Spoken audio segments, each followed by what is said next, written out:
पास एक और निवेदन कर दे रहा हूं सभी साथियों से। यहाँ आजमगढ़ जिले में गोपालपुर से सत्येंद्र राय जी को आप यहाँ पर आने वाले हैं, आप लोगों के बीच में आने वाले हैं। आप सभी से अपील करता हूँ कि आप लोग अपने यथा स्थान पर बैठे रहें। बोलो भारत माता की जय, जय श्री राम, जय श्री राम। बोलो भारत माता की जिंदाबाद, जिंदाबाद। भारतीय जनता पार्टी जिंदाबाद।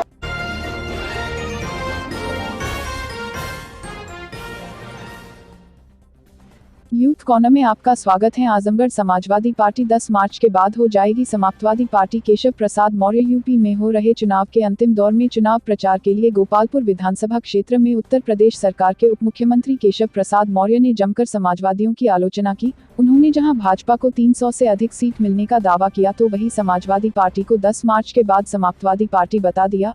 अपने संबोधन में उन्होंने सपा मुखिया अखिलेश यादव पर कटाक्ष करते हुए गोपालपुर की जनता से आह्वान किया और कहा कि अखिलेश यादव अभी तक कोरोना टीका नहीं लगवाए हैं। 7 मार्च को कमल के फूल का बटन दबाकर उन्हें टीका लगा देना। उन्होंने बड़े सधे हुए अंदाज में सपा के प्रचार में आई ममता बनर्जी को भी निशाना बनाते हुए कहा कि जिनको जय श्री राम और जय माता दी बोलने में दिक्कत होती है वो काशी घूमने आई है। उन्होंने कहा कि आजमगढ़ में सपा प्रत्याशी का चुनाव प्रचार आतंकवादियों के रिश्तेदार करते नजर आ रहे हैं। अपने संबोधन में उन्होंने गोपालपुर से भाजपा प्रत्याशी सत्येंद्र राय को जनता से पूछकर विजय माला पहनाते हुए गोपालपुर की सीट भाजपा की झोली में कर्ज के रूप में मांगा और कर्ज को ब्याज समेत लौटाने की बात कही। आजमगढ़ से पद्माकर पाठक की खास रिपोर्ट।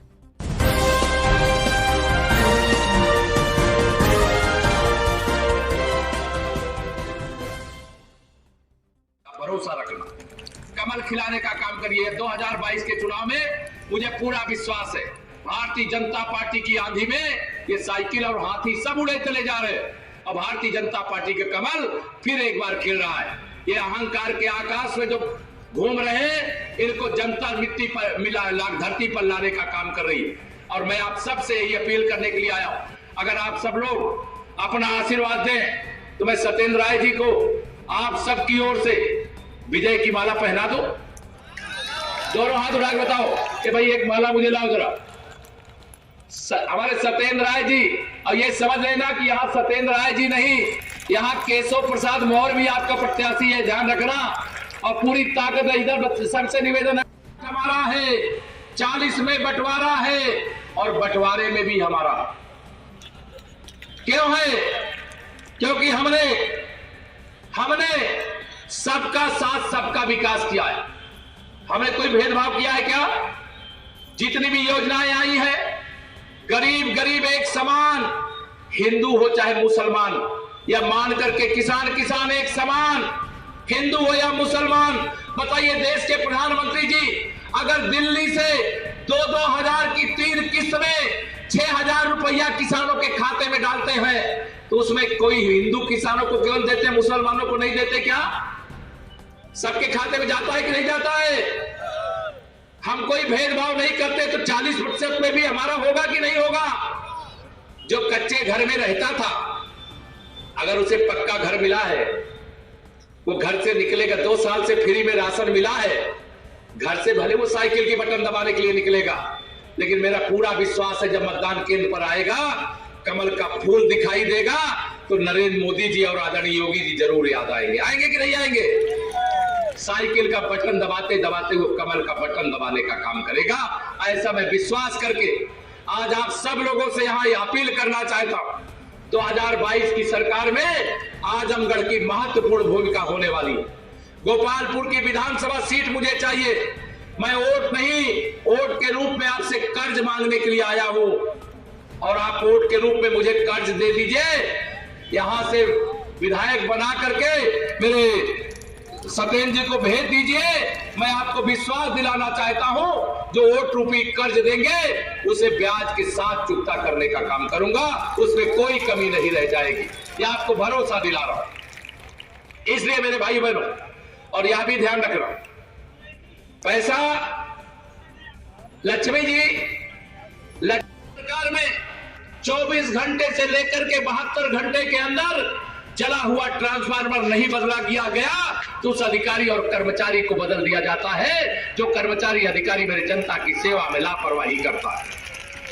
अंतर है कि नहीं है? यह अंतर आपके आशीर्वाद से है।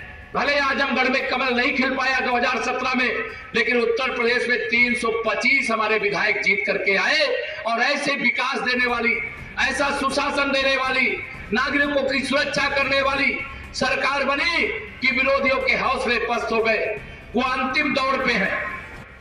2022 के इस विधानसभा चुनाव में सपा वाले बड़ी बड़ी डींगे हाँकते हैं। 2014 में जब श्री अखिलेश यादव मुख्यमंत्री थे, वो कहते थे हम 70 सांसद जीतेंगे उत्तर प्रदेश में और श्री मुलायम सिंह यादव जी को प्रधानमंत्री बनाएंगे। कहा था, याद है कि नहीं याद है आप लोगों को? लेकिन उनकी क्या खोदा पहाड़ निकली चुहिया। 5 सांसद केवल उनके जीते और 73 तो भारतीय जनता पार्टी के सांसद माननीय नरेंद्र मोदी जी के साथ जीते और देश में माननीय नरेंद्र मोदी जी के नेतृत्व में भारतीय जनता पार्टी की सरकार बनी। 2017 में दावा कर रहे थे हम 300 से ज्यादा सीटें जीत रहे। याद है कि नहीं याद है? आजमगढ़ वाले भरमा गए कि शायद 300 जीते फिर सरकार में आने वाले। मैंने कहा था उस समय भी ये 300 नहीं जीत रहे हैं, या शतक भी नहीं लगा पाएंगे। और उस समय आपने देखा 47 सीटों में समाजवादी पार्टी सिमट करके रह गई।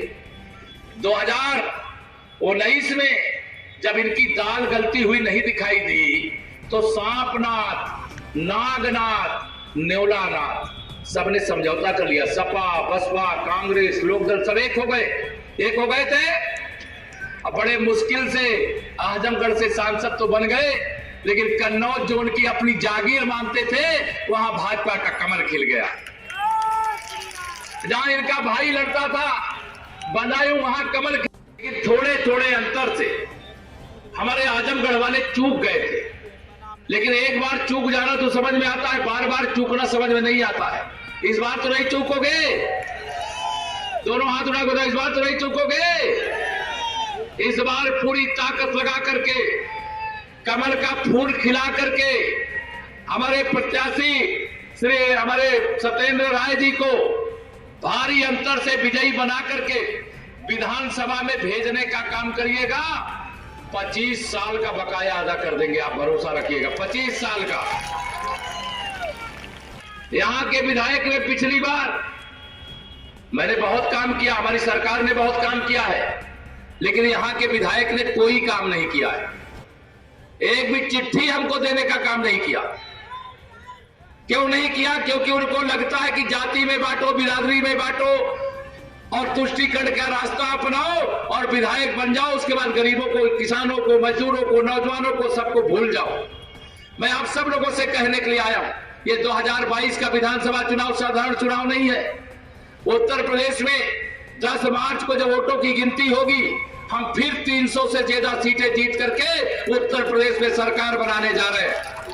लेकिन इस बार मैं चाहता हूं कि गोपालपुर विधानसभा भी भारतीय जनता पार्टी के खाते में हो, यहां से भी कमल का फूल खिले और भारतीय जनता पार्टी की बनने वाली सरकार में गोपालपुर की भी हिस्सेदारी हो। यह मैं आप सबसे अपील करना चाहता हूं, आह्वान करना चाहता हूं। मैं आप सब लोगों के सामने यह भी कहना चाहता हूं कि यह 2022 के चुनाव में सपा, बसपा, कांग्रेस को कोई पूछने वाला है क्या? जोर से बताइए, कोई पूछ रहा है क्या?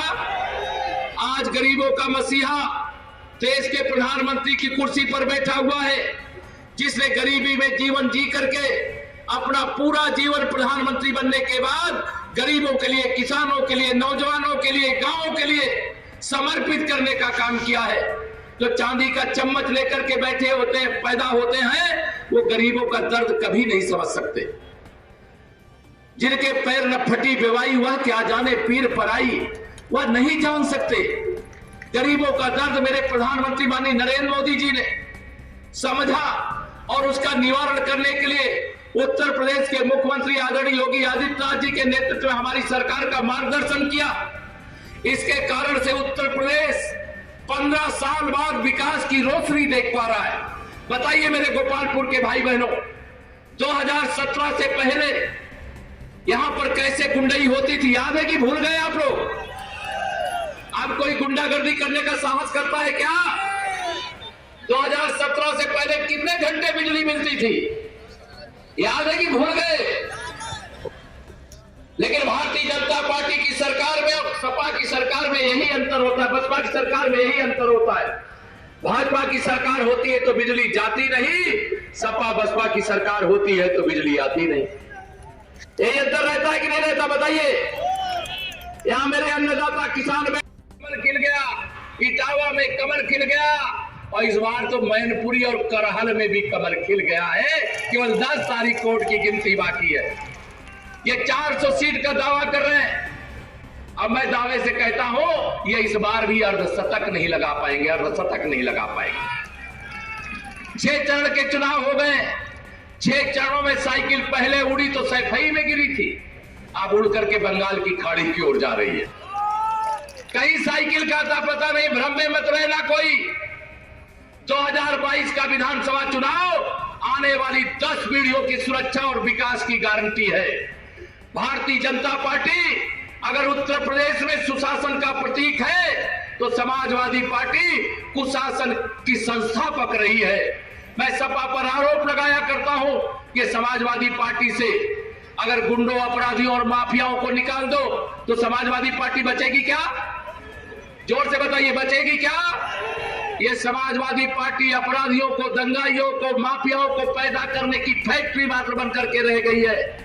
इसलिए आने वाली 10 तारीख को, 7 को तो आपको वोट डालना है। गोपालपुर में गोपाल जी के नाम से विधानसभा है और गोपालपुर में कमल खिलाने का काम करना है। और 10 तारीख को मैं एडवांस में बता रहा हूं, 10 तारीख को समाजवादी पार्टी का नाम बदल करके समाप्तवादी पार्टी हो जाएगा। करोगे?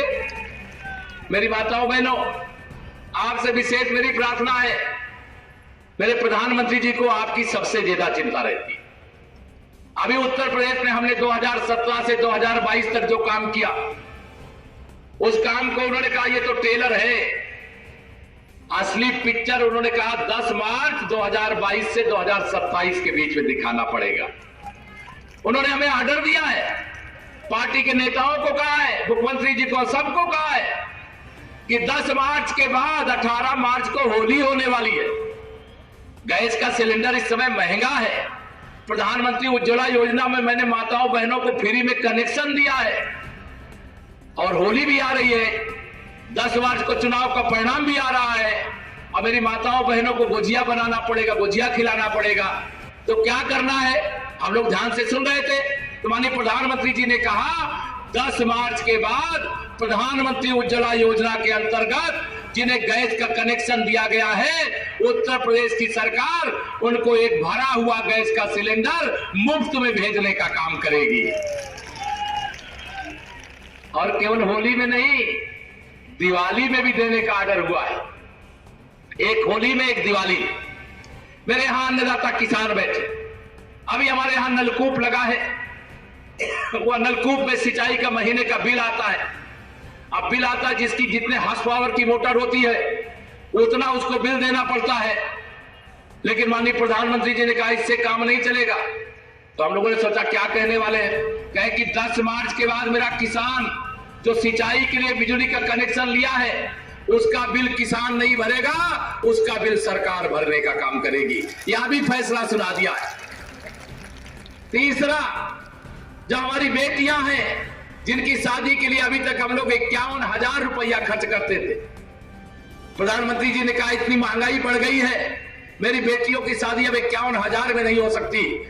10 मार्च के बाद एक बेटी के विवाह के लिए सरकारी खजाने से 1 लाख रुपया खर्च करने का काम किया जाएगा। 2017 से 2022 तक हमने उत्तर प्रदेश को सर्वोत्तम प्रदेश बनाने के लिए सभी प्रयास किए। 2 साल से कोरोना का महासंकट चल रहा है, गरीब भूखा न रह जाए। मैं भी गरीब घर में पैदा हुआ, मेरे प्रधानमंत्री जी भी गरीब घर में पैदा हुए। आप बताइए, माघ और फागुन के महीने में जितना भी राशन अपने खेत से काट करके बाढ़ करके रखा जाता है, खत्म हो जाता था कि नहीं खत्म हो जाता था? बताइए। इस महीने राशन खरीदने के लिए या तो किसी से उधार लो और कर्जा में पैसा लो तो पूरा साल भर उसका कर्जा अदा करते रह जाओ। माननीय प्रधानमंत्री जी ने कहा मेरे देश का कोई गरीब भूखा नहीं रहना चाहिए। इसके लिए प्रधानमंत्री गरीब कल्याण अन्न योजना शुरू की। उसमें बताइए आपको फ्री में राशन लगभग 2 साल से मिल रहा है कि नहीं मिल रहा है? दोनों हाथ उठा के बताइए, मिल रहा है कि नहीं मिल रहा है? अब तो 1 महीने में 2 बार मिल रहा है, और राशन के साथ दाल भी दे रहे, तेल भी दे रहे, चना भी दे रहे, नमक भी दे रहे। मिल रहा है कि नहीं मिल रहा है? जिस महीने आपको अपने बच्चों का पेट भरने के लिए लोगों के दरवाजे खटखटाने पड़ते थे, मजदूरी भी नहीं कोई मिलती थी, तो मजदूरी का काम, व्यापार भी नहीं, तो उस समय मोदी जी ने सरकार का खजाना गरीबों के लिए खोल दिया। प्रधानमंत्री जी जब 2014 में शपथ लिए थे, उस समय उन्होंने कहा था, न मैं खाऊंगा न खाने दूंगा, और जिन लोगों ने गरीबों को लूट करके खा लिया है उसे भी वसूल करके गरीबों में बांट दूंगा। वो बांटने का काम या राशन के माध्यम से हो रहा है। प्रधानमंत्री आवास योजना के अंतर्गत गरीबों के पक्के आवास, गरीबों के घर के सामने भी शौचालय, गरीबों के घर में भी गैस के सिलेंडर पर, चूल्हे पर भोजन, गरीबों के घर में जो अंधेरा था बगल में उजाला रहता था, पड़ोस के घर में बिजली आ गई थी, लेकिन मेरे गरीब के पास तो पैसा था नहीं, वो बिजली कैसे लगवाता? प्रधानमंत्री जी ने कहा, मेरा कोई गरीब अंधेरे में नहीं रहेगा। अगर अमीर के घर में बिजली जलती है तो गरीब के घर में भी बिजली जलेगी। उसके लिए सौभाग्य योजना से हर गरीब के घर में बिजली लगाई गई कि नहीं लगाई गई, बताओ? ये माननीय नरेंद्र मोदी जी के नेतृत्व में आज सरकार देश में बनी है। ये सारे विरोधी चाहते हैं मोदी जी प्रधानमंत्री पद से हट जाए। 2022 का चुनाव केवल मुख्यमंत्री बनाने का नहीं है, उत्तर प्रदेश की सरकार बनाने का नहीं। ये सारे विरोधी, अभी ममता बनर्जी आ गई पश्चिम बंगाल से, जिनको जय श्री राम सुनने से डर लगता था, जय माता दी सुनने डर लगता था, और तुरंत गुस्से में उस गाड़ी से उतर जाती थी। अब काशी आएंगी तो वहां तो हर हर महादेव लगेगा कि नहीं लगेगा? वहां हर हर महादेव लगा, दीदी चिढ़ गई। लेकिन उनको मैं बताना चाहता हूं कि दीदी ये पश्चिम बंगाल नहीं है। आप 2019 में भले जीत करके चली गई हो 2020 में, लेकिन 2024 में पश्चिम बंगाल में भी कमल खिलेगा, और 2022 में तो कमल खिलने ही जा रहा है। इसलिए मेरा एक नारा है, पूरे उत्तर प्रदेश में लगाता हूं।